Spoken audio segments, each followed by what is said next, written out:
और बात एक बड़ी खबर की, महाराष्ट्र सियासत से जुड़ी ये खबर। बीएमसी चुनाव को लेकर उद्धव ठाकरे और राज ठाकरे कर सकते हैं गठबंधन का ऐलान। दोपहर 12 बजे दोनों की साझा प्रेस कॉन्फ्रेंस। संजय राउत ने गठबंधन के संकेत दिए थे और उसके बाद ये प्रेस कॉन्फ्रेंस। 2017 के बाद से बीएमसी चुनाव नहीं हुए हैं और 15 जनवरी को मतदान होगा। अब जब प्रेस कॉन्फ्रेंस होगी तो क्या संकेत जो दिए गए उसको लेकर ऐलान कर दिया जाएगा। जयप्रकाश सिंह हमारे संवाददाता हमें ज्वाइन कर चुके हैं। जयप्रकाश, जिस तरीके से संजय राउत की तरफ से संकेत दिए गए थे, क्या मान लिया जाए प्रेस ब्रीफिंग के दौरान ऐलान भी हो जाएगा? बिल्कुल, देखिए आज एक बड़े इवेंट के रूप में ये प्रेस कॉन्फ्रेंस जो है ऑर्गेनाइज की गई है। प्रेस कॉन्फ्रेंस के पहले दोनों ठाकरे बंधु राज ठाकरे और उद्धव ठाकरे पहले शिवाजी पार्क जाएंगे। वहां पर बाला साहब ठाकरे की स्मृति को अभिवादन करेंगे, नमन करेंगे। उसके बाद वो प्रेस कॉन्फ्रेंस में जाएंगे। तो आप समझ सकते हैं जो मराठी अस्मिता का मुद्दा है वो इन दोनों भाइयों के लिए सबसे बड़ा मुद्दा है। मुंबई में 40% के आसपास मराठी जो वोटर हैं और इस पर ही इन दोनों ठाकरे बंधुओं की नजर है। सबसे इम्पोर्टेंट बात यह है कि प्रेस कॉन्फ्रेंस में ये क्या डिक्लेयर करने वाले हैं ये देखना अहम होगा। मुंबई की 227 सीटों में करीब 150 सीटें यूबीटी अकेले लड़ना चाह रही है। 70 से 80 सीटें जो है वो राज ठाकरे को देना चाह रही है। क्या इस पर सहमति बन गई है?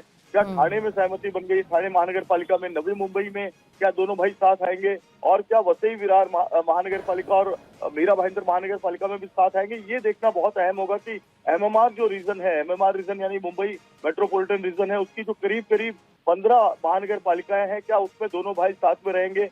ये अहम होगा। ये क्या डिक्लेयर करते हैं, सीट शेयरिंग का फॉर्मूला डिक्लेयर करते हैं, तो ये तमाम इम्पोर्टेंट चीजें हैं। लेकिन मैं आपको बताऊं कि 2006 में जब राज ठाकरे ने अपनी खुद की पार्टी बनाई उसके बाद ये पहली बार है कि किसी पॉलिटिकल मंच पर ये दोनों भाई साथ में आ रहे हैं। बिल्कुल बिल्कुल, बहुत बहुत शुक्रिया आपका जानकारी के लिए जयप्रकाश।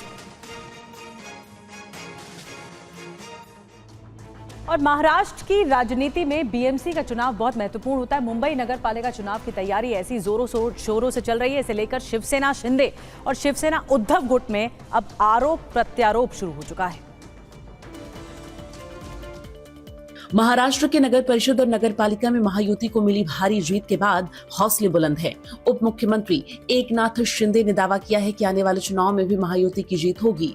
हमें कहते थे नकली, असली नकली, अभी लोगों ने बता दिया है असली कौन है, नकली कौन है। हम बाला साहब ठाकरे जी की विचारधारा वाले शिवसेना है और विचारधारा को आगे बढ़ा रहे हैं। जो रिजल्ट है उसका ही वही नतीजे फिर से आने वाले मुंबई सह अन्य महापालिकाओं में अब महायुति जीतेगी, क्योंकि महायुति काम कर रही है, महायुति डेवलपमेंट कर रही है। वहीं शिवसेना यूपीटी के नेता संजय राउत ने निकाय चुनाव में धांधली का आरोप लगाया है। विधानसभा में जो नतीजा है वही नतीजे, वही आंकड़े अब नगर पंचायत में आ गए। वही मशीन है, वही सेटिंग और वही फिटिंग है।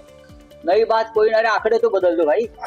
ये लोकतंत्र देश का बहुत मजबूत है, एक दिन आपको यहाँ से धक्के मार कर निकाल देगा।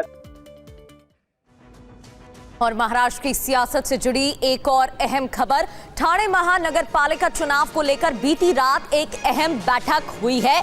महाराष्ट्र बीजेपी के प्रदेश अध्यक्ष रविंद्र चव्हाण और एकनाथ शिंदे के बीच चुनाव को लेकर बातचीत हुई। ये तस्वीरें देखिए, कल रात अहम मुलाकात की ये तस्वीरें हैं।